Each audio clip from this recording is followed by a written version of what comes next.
Hey, everybody, we're live. It's Mark Masters, your buddy Mark Masters, always booking comedy. We got Jeremy Cash from Golden, Colorado. He's my favorite guest this week because he was on time. Love Perfect. that. Love when a guest shows up on time. Terrific. Right. Way to go, Jeremy. What a great guy. I booked Jeremy on a ton of shows. Great comic. Book him, everybody. Book Jeremy Cash. But let's get to know you a little bit, Jeremy. How did you end up in Golden, Colorado, and when and where did you start comedy? I've lived here for about 4 years. I ended up here through a series. I moved here from New York with my girlfriend, and we broke up. And I Tale as old as time. started living with a few different comics. Okay. Just You want to name drop? Any good roommates? Any bad roommates? Spill some tea here. Let's hear it. Yeah, I was living with Austin Langley for a while. Okay. Then I was living with Ethan Everhart. Nice. In Aurora, and then I found this place on Craigslist, and I've been here for about 4 years. Nice. Yeah, but I started comedy in New York. I took a 8-week class at Gotham Comedy Club, and I was working at a library at the time, and I had no comedic aspirations. I was just walking around at the mall, and I saw a sign, and I just called the number, and I signed up, and I've pretty much been going ever since. And how long ago was that? It's going to be 10 years on October 19th. So, wow. Yeah, almost 10 years. Oh, boy. Well, you're still in the single-digit club, so no respect right now. Where are you at? Much behind it. 6 years. 6 years and a couple months, something like that. Okay. Yeah. Gotcha. Yeah. And that includes the pandemic. Who knows if that counts or not. But cool. So you took a class at Gotham. Do you remember anything from that class that you think was helpful or that you wish you wouldn't have learned? It was helpful. I mean, mostly because I had no idea I wanted to do it. I made a bunch of friends who I still keep in touch with. We used to go to Mike's together and hang out. And specifics, just write every day, I guess. Nice. What does that look like for you? Are you sitting down with like a piece of paper, or are you just thinking in your head? I got a notebook right here. There you go. Right. Yeah, I've this is my writing. Whoa, look at that. Cool. Yeah. But yeah, I've been doing I don't know if you ever read the Artist's Way. Yeah, I haven't read it, but I'm familiar with the why don't you give people a synopsis of the writing portion? I listened to the ebook, so I didn't really do because it's kind of like a course of a book. But one thing in the book is about the morning pages, where you basically every day you do like a stream of consciousness, kind of like free writing. Mm-hmm. And it doesn't necessarily like generate any ideas, but it kind of gets your brain in like the creative mode. So I've been doing that again lately, which has actually been helping with like comedy. So how long do you carve out, or does it vary? I like a pretty large size notebook, and I write pretty small. The book says to do 3 pages a day, but that feels like too much for me. So I do 1 full page. I would say it takes me about 10 minutes, but just doing that every morning. I think if I wrote for 10 minutes, my hand would cramp up. I don't think I could make it 10 minutes. That sounds like a marathon. Yeah, so that's what I've been doing lately. Nice. Yeah. Awesome. Do you find that do you like write about stuff from your dreams? Since do you do it right when you wake up? I do it like 20 to 30 minutes after I wake up.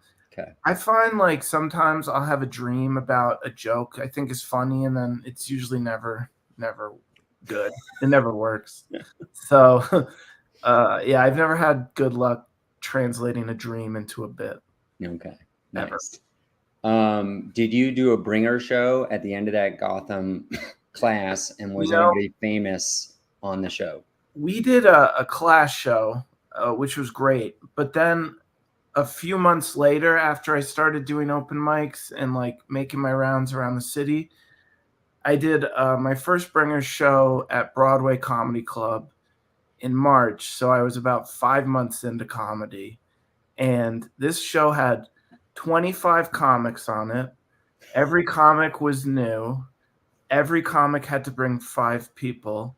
The tickets were $25 with a 2-drink minimum. Wow. And the show was 3.5 hours. So and I don't live in the city. I live in upstate, or I used to. So I had like 5 of basically my mom's friends come into the city to watch me do comedy, and it was just a nightmare. I know they had some pros, but nobody really. Okay, nobody big. I the one time I went to Gotham Comedy Club, Jim Gaffigan dropped in. Yeah. So I know they get some big names there. But yeah, that was I think the only bringer show I ever did, and then we got Ethiopian food after, and it was really awkward because everyone was mad that it was like 4 hours later. Eating with your fingers, throwing the bread around. I don't think they ever came back. Oh, that's it.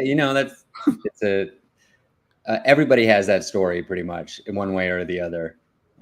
It's tough to have people keep coming back. Yeah, to be honest, to answer your first question, what did I learn in the class? I now remember they said don't burn out your friends. So I did not take that advice at all. But yeah, that was one thing they said. Nice. Would you, if you could go back and change anything or give yourself a little bit of advice, maybe like, let's say a year in, you're a year in, which that's 8 years ago. Yeah. You kind of got some steam, you're figuring things out. Anything you'd want to hear from future self? Well, to be honest, I think I got some of the things right in the first 2 years that I will tell newer comics, because I started an open mic in my hometown when I was about 6 months into comedy. And I think that was super helpful. And then I started producing shows like in year 2. And so that's not advice I would give myself, but that's advice I would give someone else, that in the first 2 years, starting a mic or a show or both is very helpful. My next question was, when and why did you start a show? So it's a great segue. Why don't we start with the mic? So there's this like dive bar in my town, my hometown, called Olives, and it's like a music bar where all the like Nyack locals. I'm from Nyack, New York, and I had just always had a connection to this place. And this guy I worked with at the library, he used to run a music mic there, and so he just like got everything set up for me, and he put me in touch with the owner. And it was strange, but in the house I was living in, one of the bartenders lived there too. So I had like all the personal connections to the venue. And then I moved to the city, and I wound up, somebody I knew opened like a jazz club in Nyack, and in the write-up in the paper, it said there was going to be jazz and like some comedy.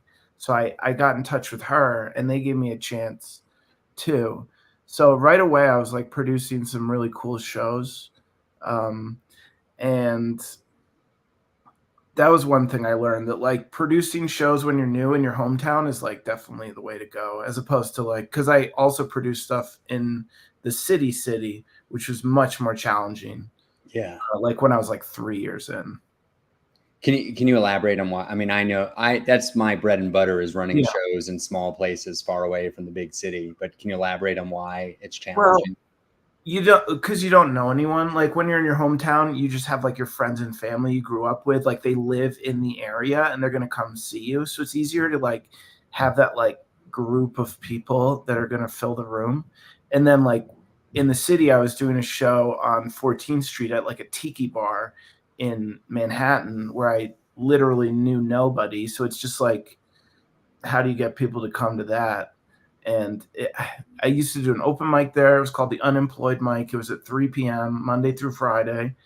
And then we once Did you run it 5 days a week? I ran them like 5 days a week. Holy cow. Did you get paid in any way? Yeah, okay, so, and I took it over because somebody else ran it for a couple, well, actually, it ran for like 10 years. I may have gone to that mic. Yeah, like, Otto Schunkenhead.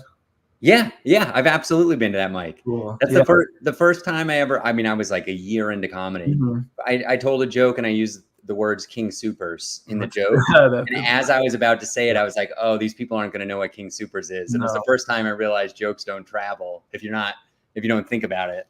Yeah. But that was one of the first mics I ever went to in the city. So I knew the host, and he eventually left the mic and he just like handed it off to me. And the way a lot of mics in the city work is you pay $5 for 5 minutes. Okay. And so about 25 people would come. So I would, whatever that is, like $125. And I would give half of it to the bar, and then I would keep the other half. So I was making like $50 to $75 doing that mic. That's pretty good. Yeah, because it was literally called the unemployed mic, because at the time I was delivering DoorDash without a bike. I was just walking 15 miles a day, and they eventually deactivated me because they were like, "Why are you so slow?" And I was like, "Come on, I'm walking 20 miles here. Give me a break. I'm pretty fast." Yeah, that was like my first 3 years in Olives. Did Orange. you get anything else out of running the mic besides money, would you say? Yeah, because you learn how to use a soundboard, which I think a lot of comics don't know how to use. So that's one of the reasons I say people should start a mic when they're new, so they can like learn how sound equipment works, and also just approaching a venue in terms of like developing that like professionalism where you can like ask them if they want to do it, and just getting good at like having that conversation, because a lot of comics have never approached a venue.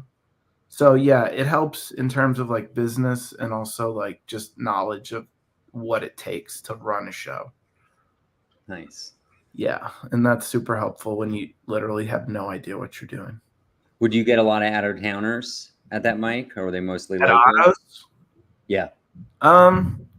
Yeah, I mean, I would say the core base was NYC people I knew, and it's so weird because you see someone and they give you the $5, and then they do the mic, and then they go to the 4 o'clock mic, and then you see them later, and then you're just like giving the money to someone else, and it's just like kind of just transferring hands. But yeah, you get an occasional out of towner, but for the most part, it was just like really degenerate open micers that were doing 5 I remember when I did that mic, I was surprised. Like somebody came in their like food delivery getup, like they were delivering for KFC or whatever, and they were wearing like a motorcycle helmet and they're like their backpack for hot pizza or whatever, and they went right up on stage like right away. Like the host knew them, and then they turned around and ran right back out to go. They probably had a pizza like in there. Nice.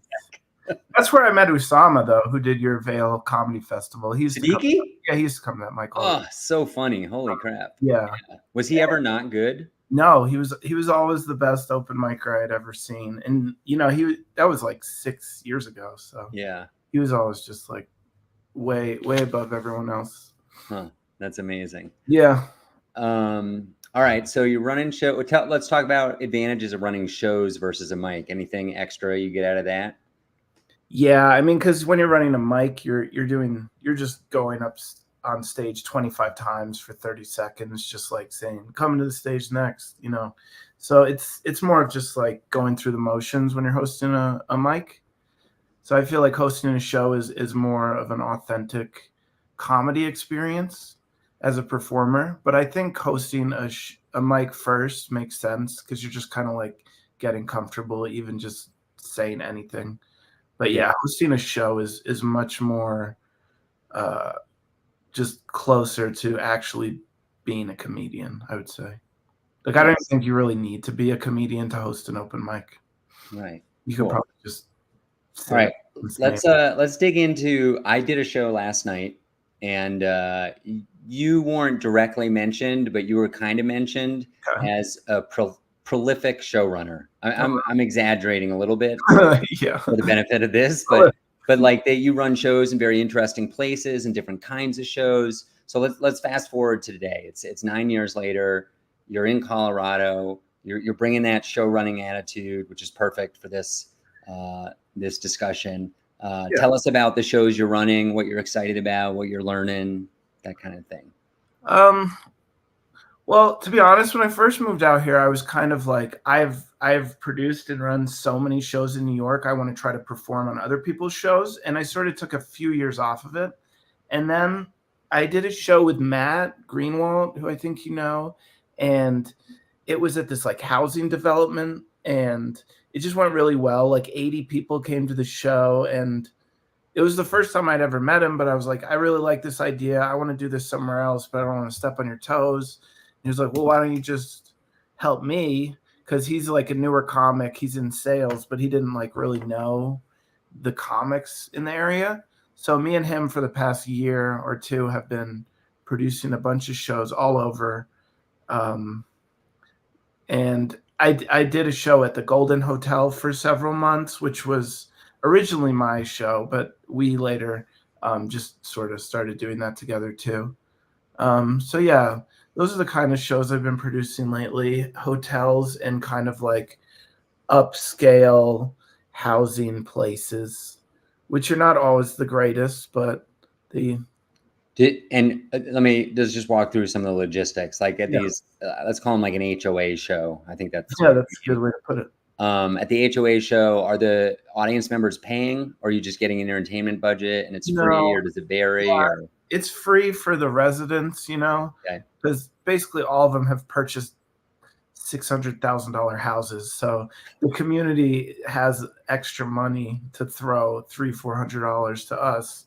okay, But yeah, it's just something they provide for the residents, and we do it at like 3 or 4 different housing developments. But we also like do it at other kind of places, but mostly yeah, just free shows. And sometimes they don't care if anyone comes, but other times they're like, this is for the residents. You cannot bring anyone else. I see, I see. It's a little more private. Any funny stories about like the actual places you have to do the shows? Are they usually like in some kind of clubhouse, or are they good? They have actual theaters, or Well, we did a show at a senior center a while ago, like a retirement home or whatever. And it was a big room. There's probably 200 seats, but there's maybe like 13 people in there, and they were, completely like spread out. Like nobody was within 20 feet of the other, and literally people were just asleep. Like, so that was pretty funny. Yeah, there was like the front row, people were just literally asleep. So how do you track down these places? What's your go-to strategy? Honestly, you dialing for dollars, or do you go in person? that's really like where Matt, like his strengths lie, like because he's in sales and he's just really natural over the phone. So he will cold call a bunch of places and we'll go meet them. I've met with them, but it's always him who set it up.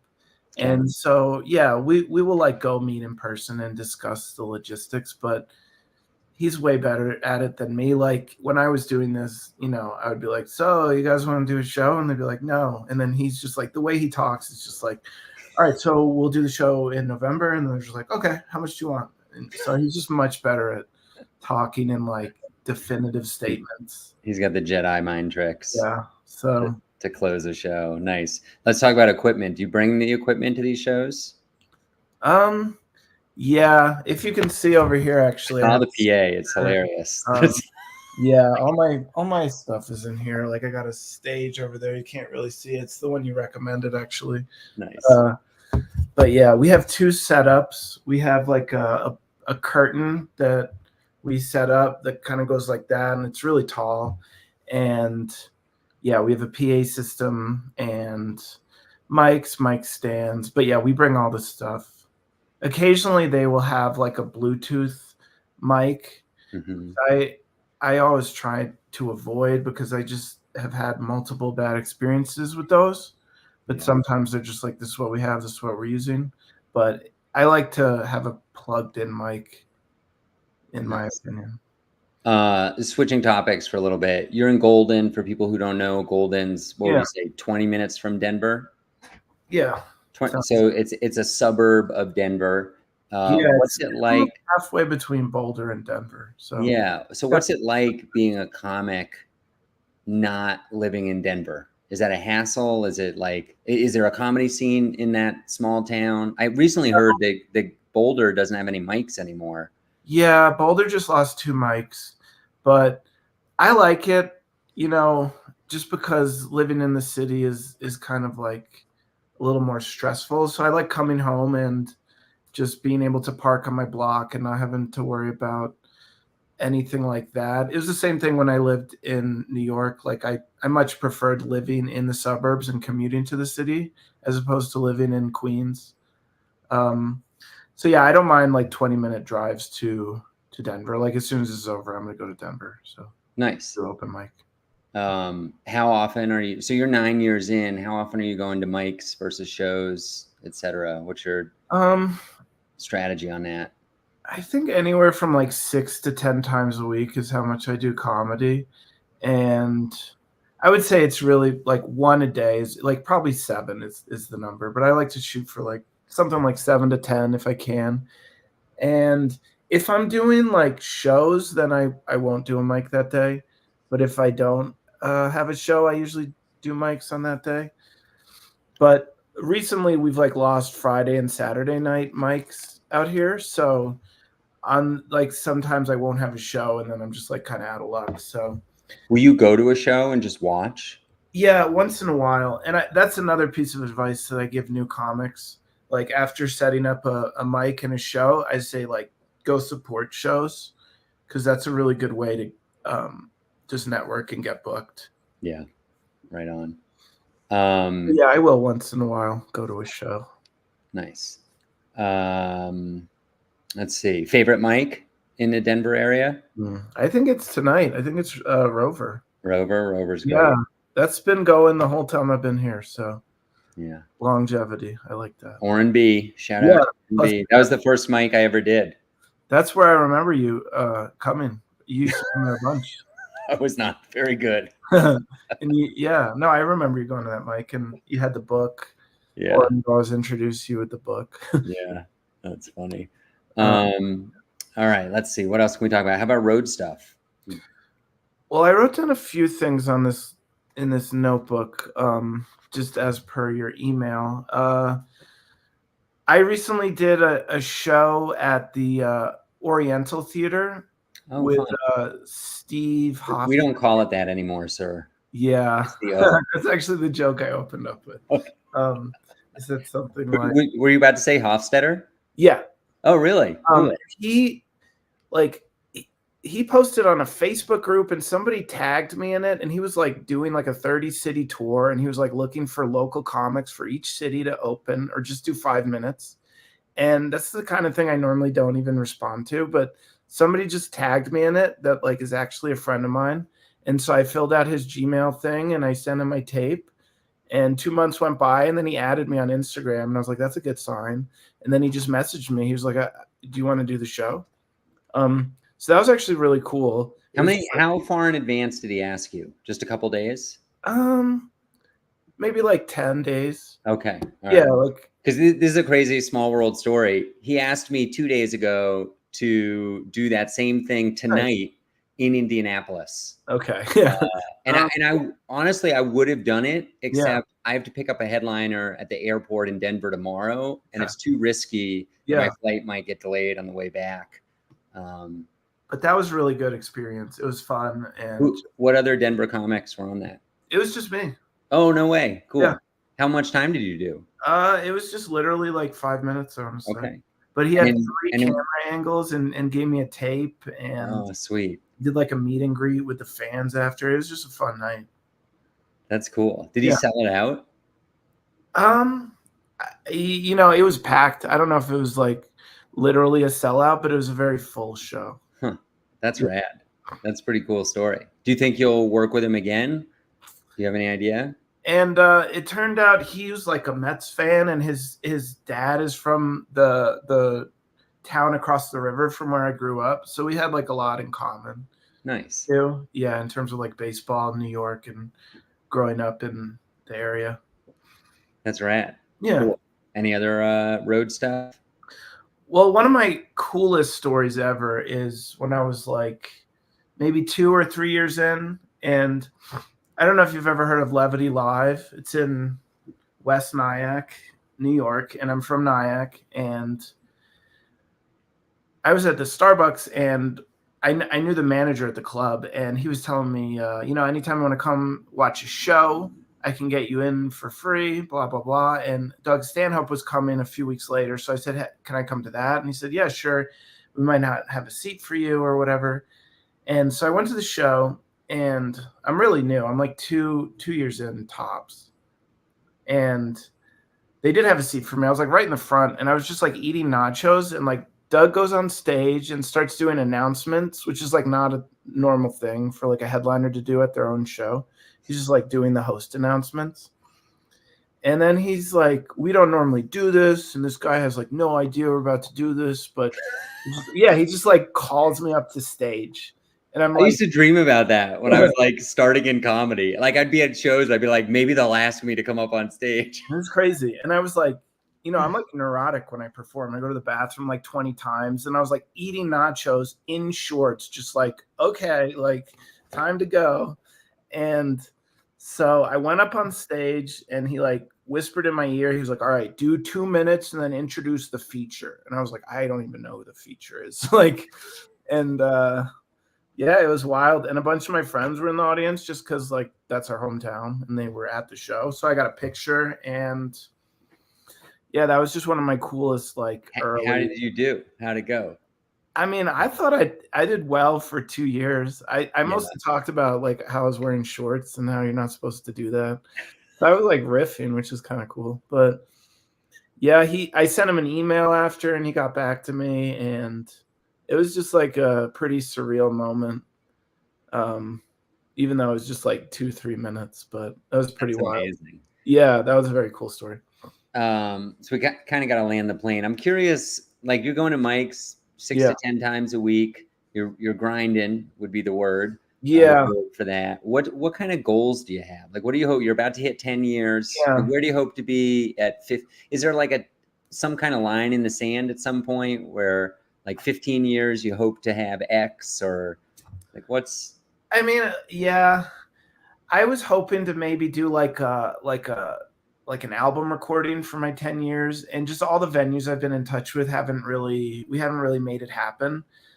But I just really want to get all my act together like for this 10 years. So I'm kind of like hitting the mics a lot, writing a lot, like going through old stuff. I just want to have it like all organized. So I have like everything that I've ever done that I like in order and like ready to go.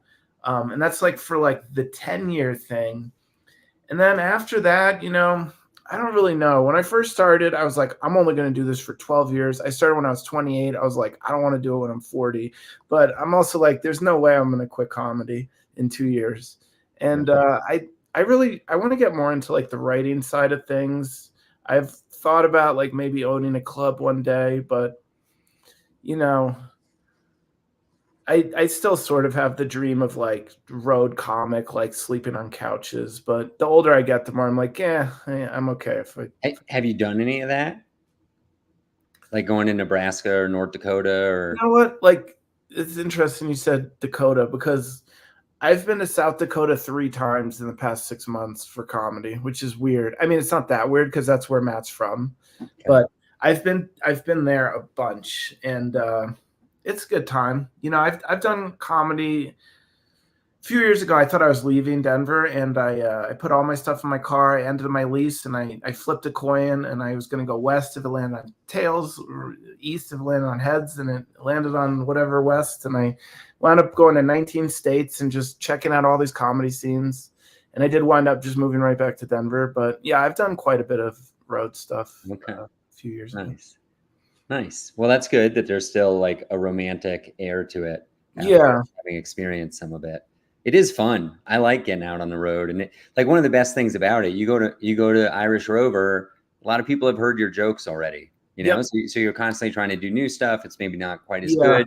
You go out to middle of nowhere, Montana. Yeah. You're kind of a big deal and you're very funny. And nobody's heard. You're very original too. And you're like, I wrote this joke 8 years ago, but they don't know that. It's all, it like supercharges your jokes. Yeah. So yeah, that is a cool thing for sure.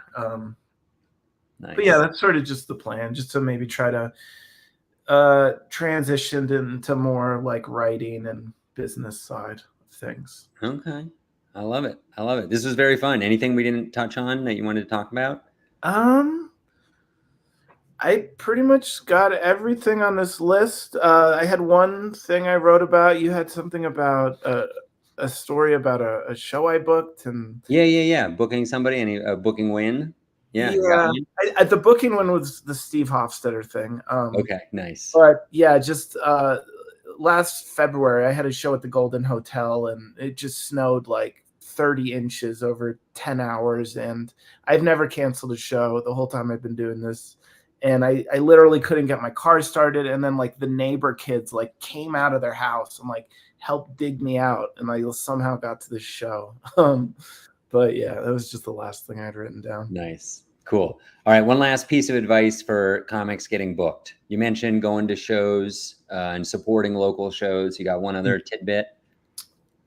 I mean, patience is important. Just, I was 5 years in when I moved to Denver, and I didn't get booked for 11 months. I didn't get booked on my first show for almost a year. And this year I've probably done like 150 shows. And it's just like, it takes a long time because there's so many comics out here, just like for you to get in people's like subconscious. And I think, yeah, just being kind to people, it goes a long way. I mean, obviously you want to be funny, but yeah, like, and when I say like support shows, like you can't be super transparent about it. You can't just like go to the show and just like ask for a spot and then get mad if you don't get one. Like you literally have to kind of like actually support the show without assuming you're going to get something out of it. So yeah, just being like a good audience member and being kind and just like being patient. And Nice. yeah, not stealing jokes. And yeah, don't steal jokes. Of course. Yes. Awesome. Well, that's been Jeremy Cash, Golden, Colorado, all over the place. Great conversation. We touched on daily pages and Doug Stanhope and all kinds of Oh yeah. Thanks interesting for having me. things. Yeah. Thanks, Jeremy. We're going to end this. Stick around. I want to